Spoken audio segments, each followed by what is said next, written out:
Coming up on the show, we've got Billy Bob Thornton and J.D. Andrew from the Boxmasters. And this was a really fun interview. These guys are fun to chat with and have great stories. Billy used to be a roadie for Blood, Sweat, and Tears and the Nitty Gritty Dirt Band. And of course, JD's background, working as an engineer, he's worked with everyone from Britney Spears to the Rolling Stones. So on previous albums for the Boxmasters, they worked with Geoff Emerick, who is known for his work with the Beatles. So we talk about him, and there's a lot of great stories behind the songs on their latest album, which is called Help, I'm Alive. And the time just flies by. It's really fun, 30 minutes. One disclaimer with this episode, unfortunately, it is audio only. Billy and JD were on Zoom and they looked great, but sadly, due to technical issues, the video did not record. But I do have the audio, and that's the most important part. So I've added some pictures for you for a great visual experience if you're watching on YouTube. Enjoy.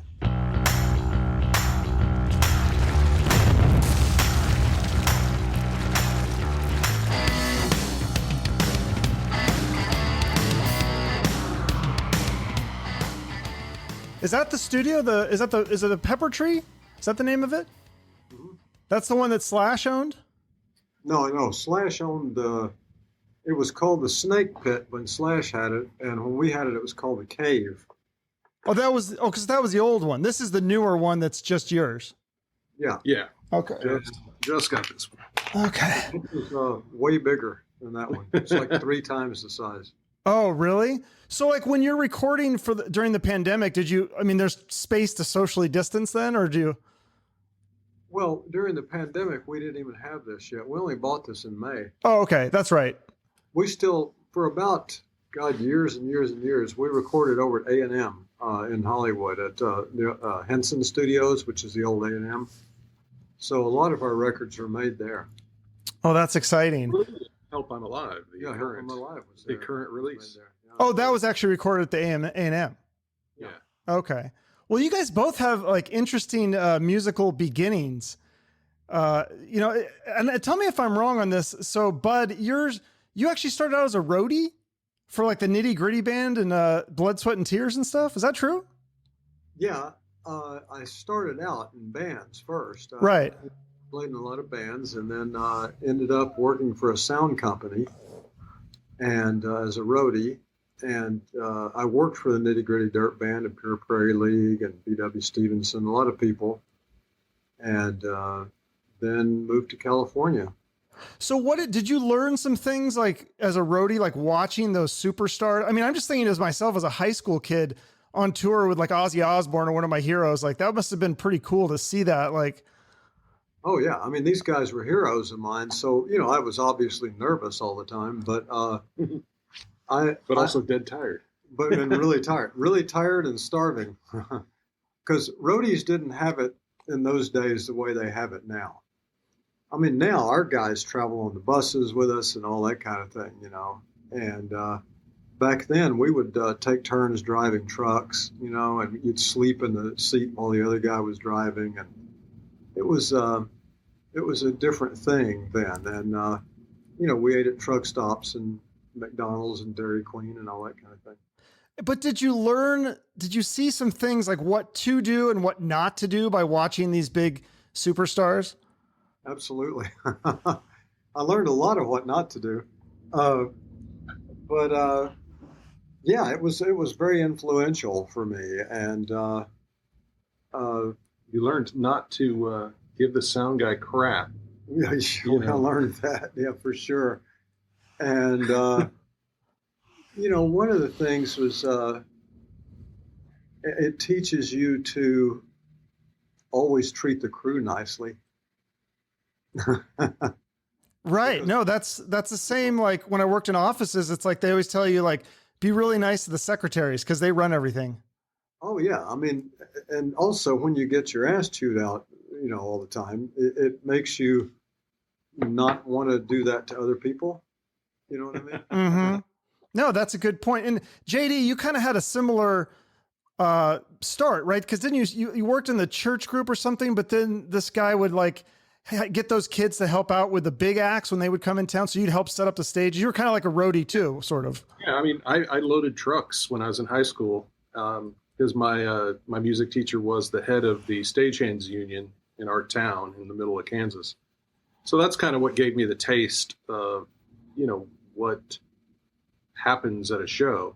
So, got to see Kenny Rogers and the Statler Brothers and, a few other folks come through our, little arena that we had in Salina, Kansas.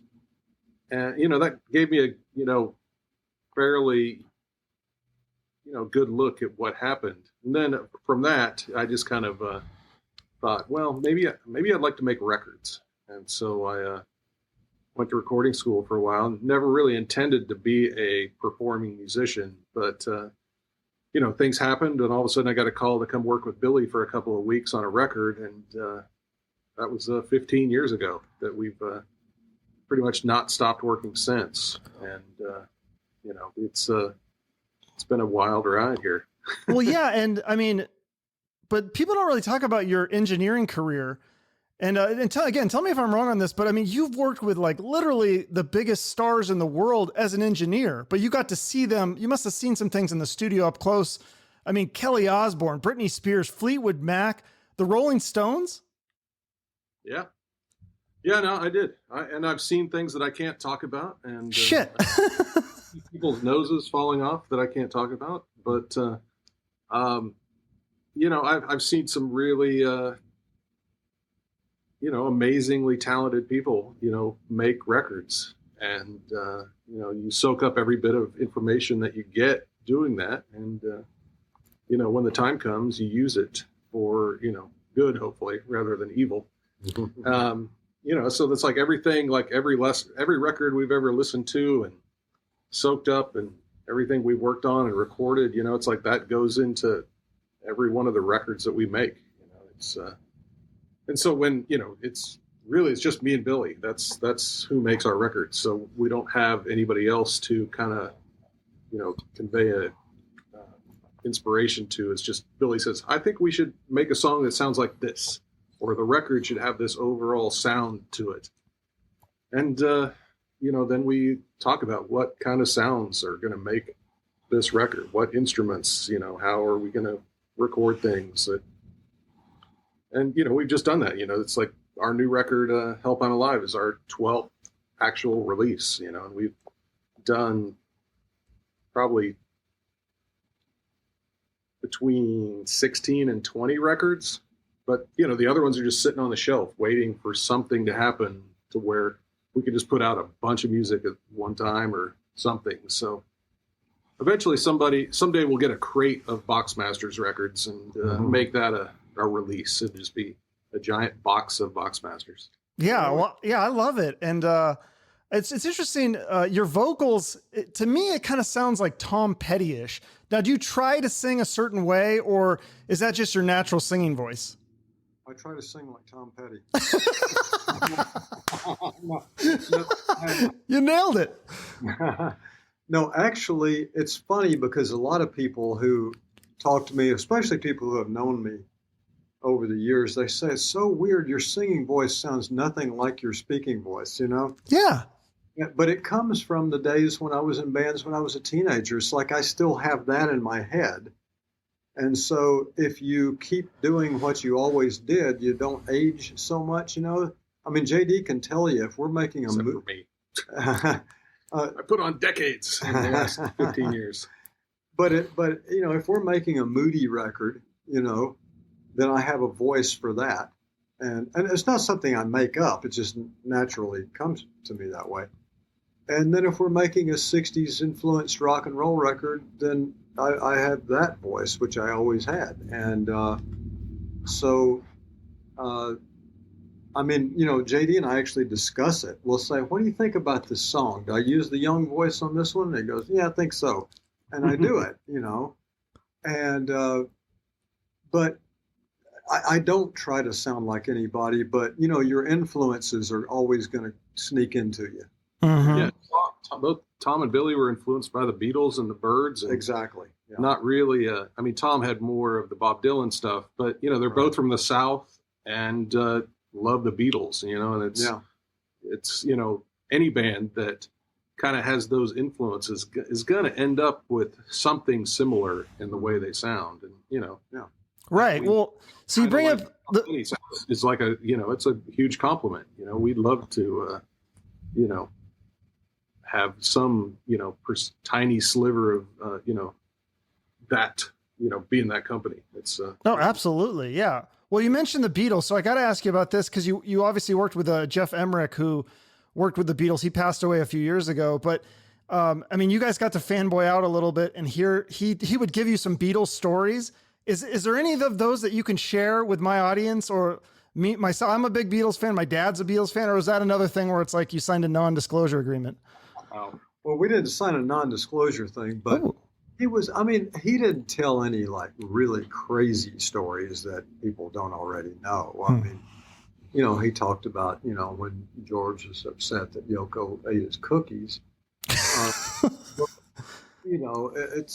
He was very, very open about those days. And he did tell us, when they were making the White Album, he just had enough and he just had to get out of there.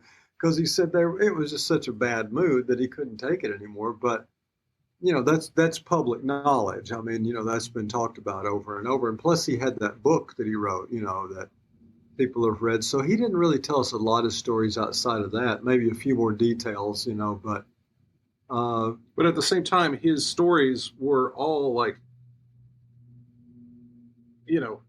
and then Paul came in and, he gave me a cup of tea and, and we, did something or, it's like, it was just like kind of normal. I mean, he was 16 years old or so when he started working at Abbey Road with the Beatles. And so his whole life was growing up with those guys. And, it's hard to even have any other stories when that's what you did every second of the day. So, he told us, things. It's like, recording with towels on the drums, he's like, yeah, we did this with Ringo on, stuff and, or played cardboard boxes or, just various ways of doing stuff. He's like, oh yeah, we did this with, on such and such record or whatever.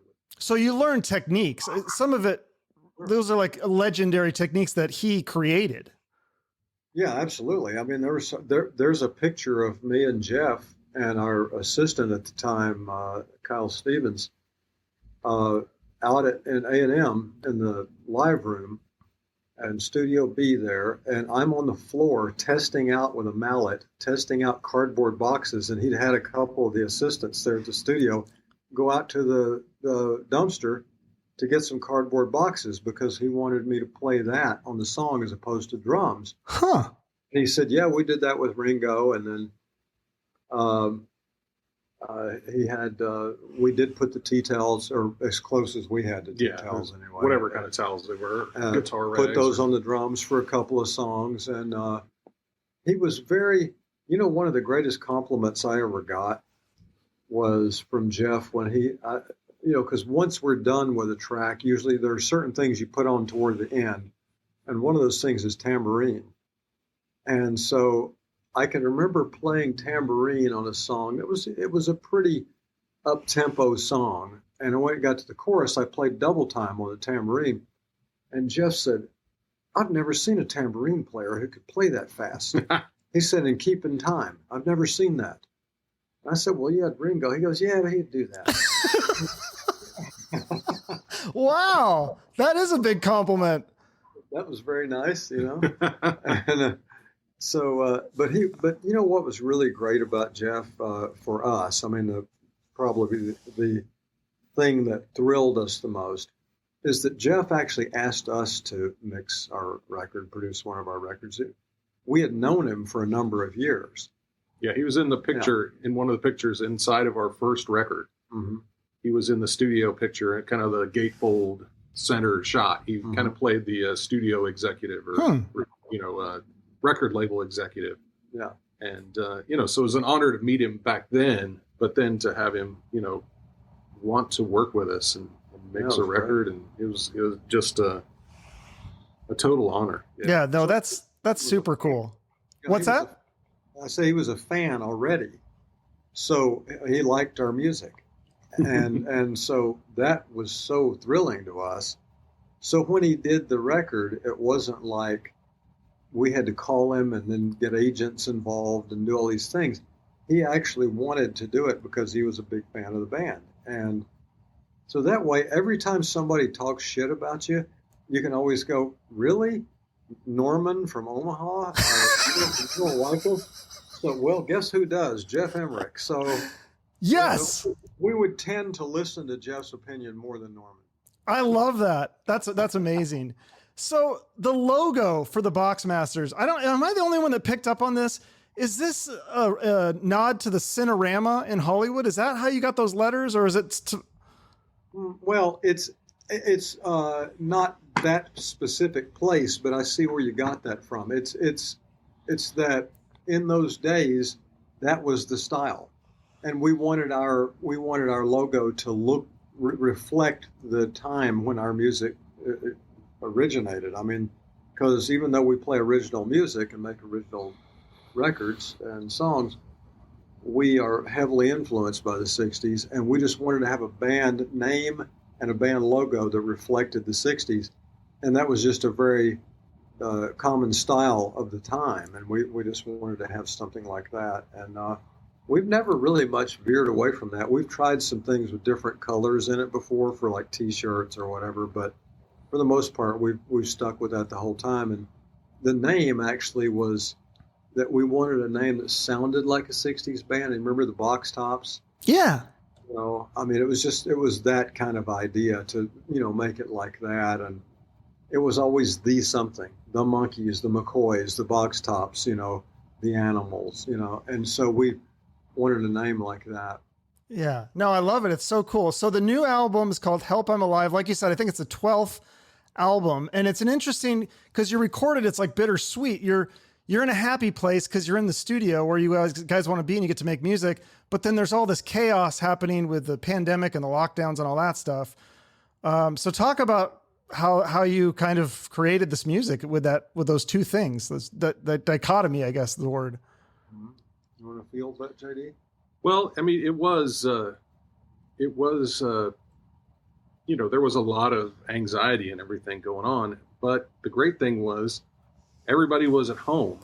And so, with my kids and my wife and everybody at home, and that meant when the studios were actually able to open back up, we were able to go to the studio. I was just able to say, okay, we're going to go work for 5 days. And my wife was like, okay, fine. We're just stuck at home. So the kids did their Zoom school, and Daddy went to the studio. And so it was great because we had a lot of freedom, and there was no one there.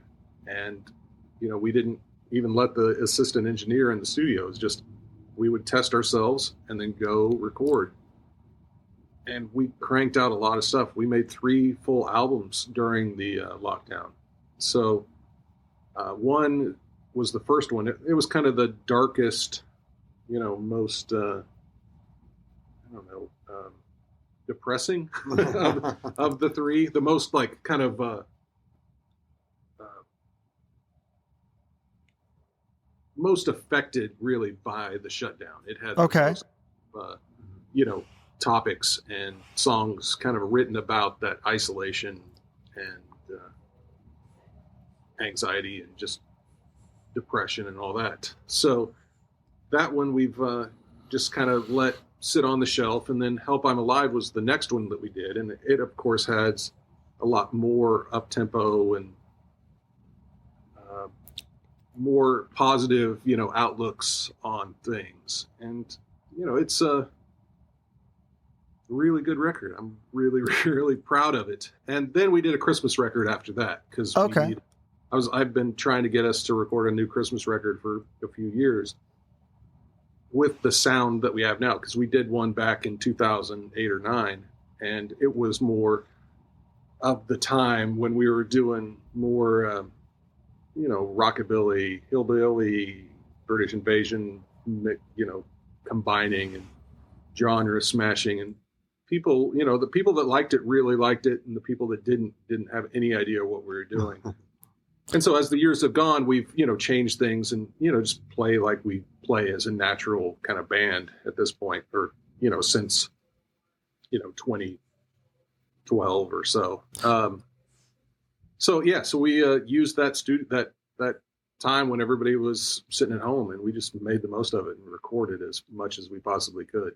Yeah. So now, JD, do you sing backup or is it all Billy? Because I love the harmonizing. I think is that the term where it's like you're singing the lead and then the backup vocals. Like I love that. That's like one of my favorite parts about the record. It's all over the songs. Well, Billy does all the high stuff, and I do the low stuff. That hopefully, man, you can kind of hear it. It fills things out.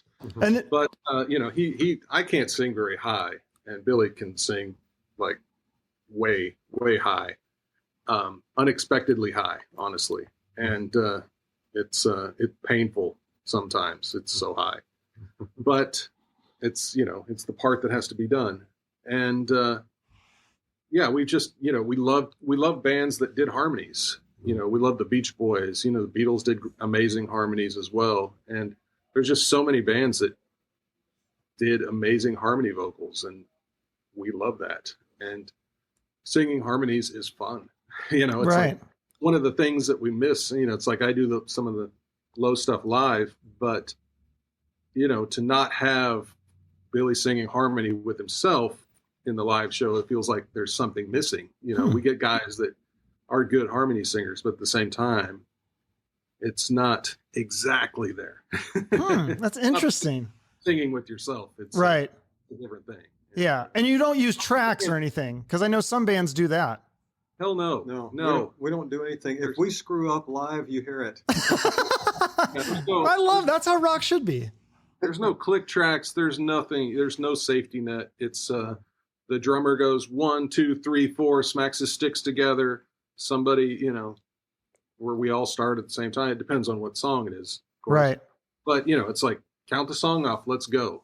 And if it starts off at 120 beats a minute and ends up at 220 beats a minute, that's fine. It's whatever feels good. And as long as the songs don't slow the show down and people get bored and leave, as long as we keep the momentum of the show working and keep everybody involved, and that's all you want from a concert. Well, plus we don't sort of like the idea of having a live album that just sounds like the record did to start with.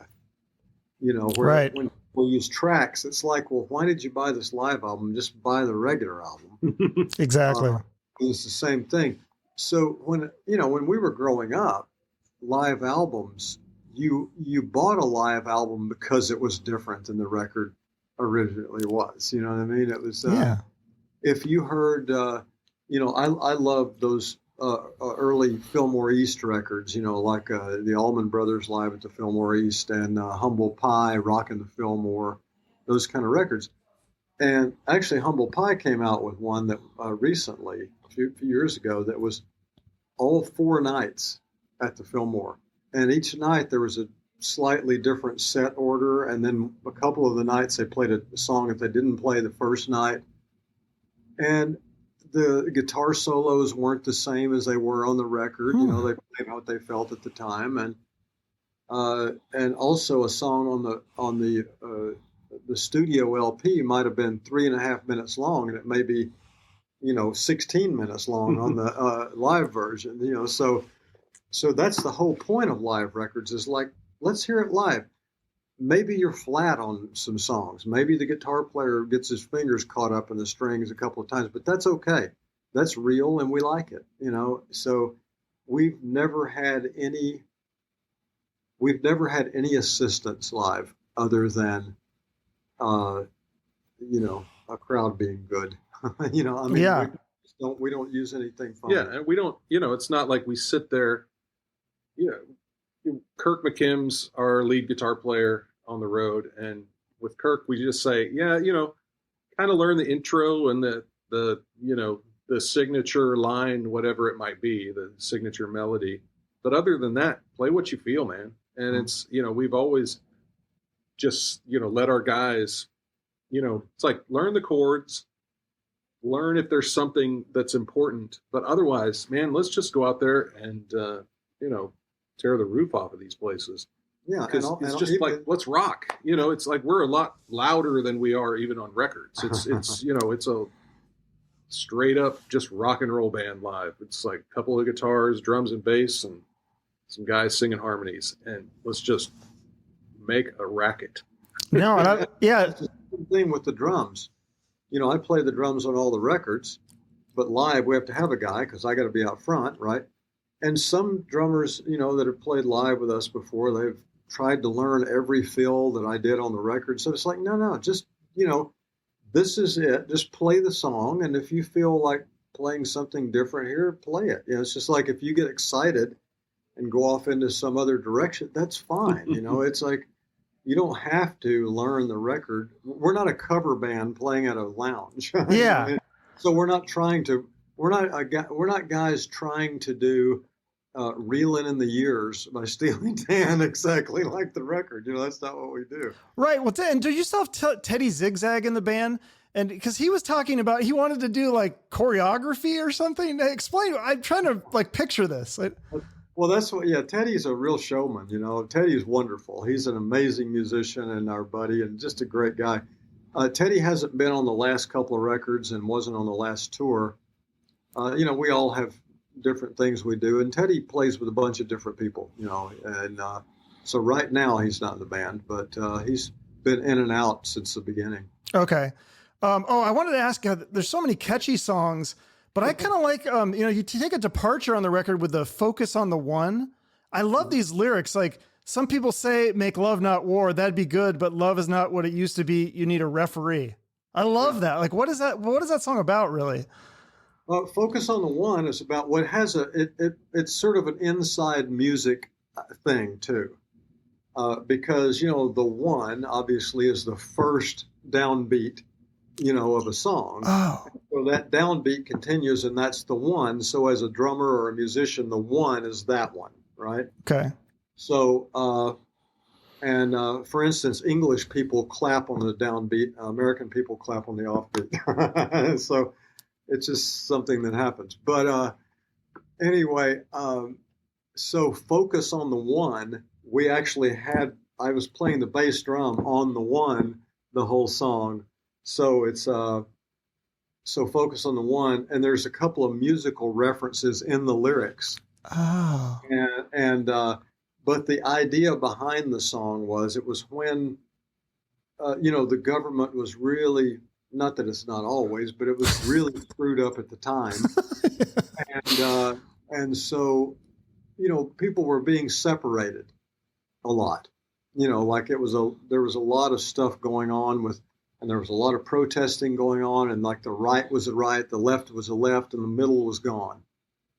And Focus on the One is a song about where did the middle go.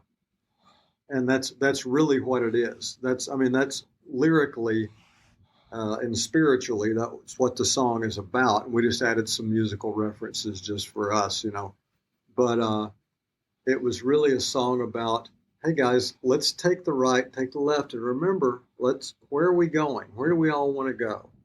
So, I love that. And if you want to overcome, just focus on the one. So meaning one people, like that. Okay. Well, cool. I know you guys have a heart out in like 2 minutes. So the last thing I always end with is a charity. Is there a charity that you guys want to promote here at the end after people, of course, buy the new record, if they have a few extra dollars? Absolutely. Well, my address is. Yeah, that's right.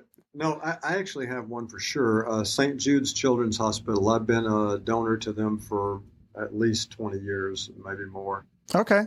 So St. Jude's, and I love that place because they don't discriminate, or in other words, if you need help there, they don't charge you for it. It's like they accept people no matter what your economic status is. And I love that. For families to stay while they're there in Memphis. And Danny Thomas, started it a long time ago, and his kids, Tony and Marlo, run it, and it's a great thing, and they have something like a 75% cure rate, so it's worth helping out. Absolutely. I promoted them before. I'll put that in the notes. And then the website, people can check for tour dates. You're coming to Arizona. You have 2 dates in Arizona. I don't know if I'm going to go to Flagstaff or Phoenix or both, but that's exciting. And thank you so much for doing this. That was a blast. Oh, you're going to both. Oh, okay. Whatever you say, you're the boss. Thank you so much. Thank you. Thank you. All right. Bye-bye. Bye. The Boxmasters' latest album, Help I'm Alive. These songs are going to get in your head, catchy stuff, and I have a feeling this band is going to be really fun live. So I really do plan on catching one, or I guess I got to catch both of those shows according to Billy Bob. I think it'll be fun. It looks like they have a big tour right now, so check out the website for, it's in the show notes. You can check it out for upcoming tour dates, possibly in your town. And if you enjoyed this interview, check out some of the other ones that I've done. A lot of musicians, film and TV people, authors, sports people, lots more. So make sure to subscribe to the show wherever you listen or watch so that you'll be notified of future episodes. Thanks for listening or watching. Have a great rest of your day, and remember to shoot for the moon.